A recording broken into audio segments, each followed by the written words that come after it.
Well, as you have seen here in Tunisia, the preparation is still going on with training for all the participants to make sure that everything is ready. We are also working on the preparation of the ships, the installations, the revisions, and maintenance.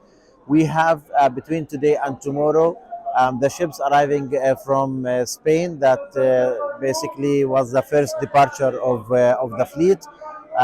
We will go through maintenance for all the ships to make sure that they are in good conditions and ready to sail. The date of departure from Tunisia will be defined by the status of those ships upon arrival.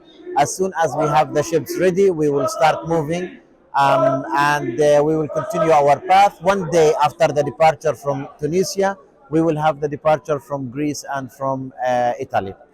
We can see that people are very excited. They want to sail as soon as possible. Of course, there is stress and anxiety because they want to be on the mission to break the siege on Gaza.